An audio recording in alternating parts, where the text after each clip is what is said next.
আসসালামু আলাইকুম। আমি আল সাব্বির পড়াশোনা করছি বর্তমানে বুয়েটে। তো তোমাদের এইচএসসি 24 অর্থাৎ 2025 সালে যারা বুয়েটে অ্যাডমিশন দিছে তাদের লিখিত অংশ থেকে আমি একটা ম্যাথমেটিক্স সলভ করব।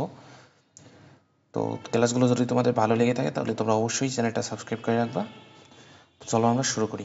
তো ম্যাথটা এরকম দেওয়া ছিল, একটা সরলরেখা দেওয়া ছিল, এখানে সব নন, আর একটা হচ্ছে অধিবৃত্তের সমীকরণ দেওয়া ছিল যেটার আমরা একটা ভ্যালু জানি না।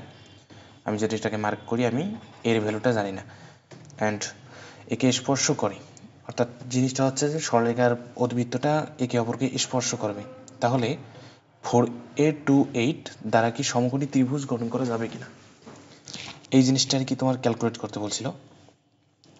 তো এখন এটা যদি আমি বলি y ইকুয়াল হচ্ছে mx প্লাস c সরলরেখা, আর অধিবৃত্ত হচ্ছে x square by a square minus y square by b square equal হচ্ছে 1। তো এখন এর আগে আমি একটা কথা বলি নেই, সেটা হচ্ছে ধরো একটা বৃত্ত আর এখানে একটা ধরো সরলরেখা আছে, তো এটা আসলে স্পর্শ করতেছে না এবং ছেদও করতেছে না, তাহলে এই দুইটা ইকুয়েশন যদি আমি সলভ করি এখানে কিন্তু আমার কোনো সমাধান থাকবে না, ঠিক আছে, কোনো কিন্তু সমাধান থাকবে না। অ্যান্ড যদি এখানে যদি বৃত্তটাকে যদি সরলরেখাটা ছেদ করে তাহলে এর কিন্তু দুইটা ছেদবিন্দু এখানে আসতেছে, এখানে একটা এখানে একটা, তো এখান থেকে কিন্তু আমি দুইটা সলিউশন পাবো, ঠিক আছে, সমাধান করলে কিন্তু আমি এক্স এর দুইটা ভ্যালু পাবো। আর যদি শুধু স্পর্শ করে তাহলে কিন্তু শুধুমাত্র একটা তোমার পয়েন্ট আসতেছে, তো এখানে আমি সলিউশন পাবো একটা সলিউশন, অর্থাৎ এক্স এর একটা ভ্যালু পাবো। আর এটা কিভাবে আমরা মানে এই কন্ডিশনটা হচ্ছে স্পর্শ করার কন্ডিশনটা আমরা এখানে অ্যাপ্লাই করি, সেটা হচ্ছে যে নিশ্চয়কটা থাকে না, সেই নিশ্চয়কটাকে আমরা জিরো ধরি, মানে কোনো একটা দ্বিঘাত সমীকরণ আসলে ওই দ্বিঘাত সমীকরণটার যে নিশ্চয়কটা আছে ওইটাকে জিরো ধরলি, তো জিরো ধরা মানে এটা হচ্ছে তোমার সলিউশন দুইটাই সেম, ঠিক আছে, জিরো ধরা মানে সলিউশন দুইটাই সেম। তো এইভাবে ক্যালকুলেট করি, কিন্তু অত ডিটেলস আমাদের লাগতেছে না। এখানে আলটিমেট যেটা কন্ডিশন আসতেছে, অধিবৃত্ত একটা সরলরেখার স্পর্শ করার কন্ডিশন হচ্ছে সি স্কোয়ার ইজ ইকুয়াল হচ্ছে a square m square minus b square, এটাই হচ্ছে আমার কন্ডিশন।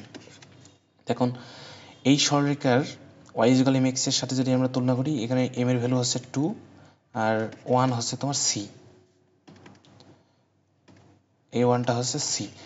তো এখন আমি যদি এই ভ্যালুগুলো বসাই, এখানে হচ্ছে 1 আর এখানে তো এ আননোন, তাহলে আমি এটা রাখলাম ইন্টু এম এর ভ্যালু দেখো 2, তাহলে 2 স্কোয়ার, আর বি এর ভ্যালু হচ্ছে, আচ্ছা এখানে তোমার কোশ্চেনে 16 দেওয়া ছিল, ঠিক আছে, এইখানে কোশ্চেনে কিন্তু 16 দেওয়া ছিল, অর্থাৎ এইখানে 16 হচ্ছে তোমার বি স্কোয়ারের ভ্যালু, তাহলে বি স্কোয়ারের ভ্যালু কত আসতেছে 16।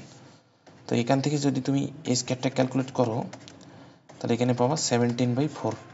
তো এর ভ্যালু হচ্ছে এখান থেকে √17/2 এরকম কিছু, ঠিক আছে, এটা হচ্ছে তোমার এর ভ্যালু।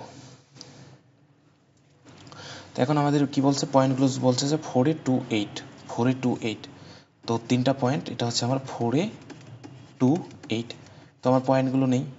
4 বলতে এখানে এই যে এর ভ্যালু ইন্টু 4, তাহলে 4 দ্বারা গুণ করলে তোমার এখানে থাকবে 2√17, এখানে 28।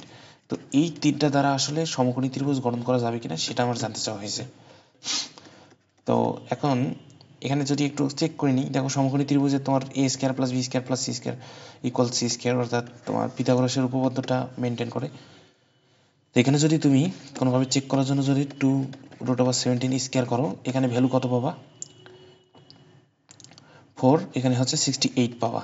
আবার যদি তুমি 2 স্কোয়ার প্লাস 8 স্কোয়ার করো, এটা করলে কিন্তু 68 আসতেছে, অর্থাৎ আমি বলতে পারবো আমার অতিভুজ হচ্ছে এইটা, আর এটা হচ্ছে আমার তোমার কি সমকোণ সংলগ্ন যে বাহু দুটো আছে সেগুলো, ঠিক আছে, অর্থাৎ পিথাগোরাস উপপাদ্যটা এখানে কিন্তু মানতেছে। তাহলে আমরা বলতে পারি যে এখানে তোমার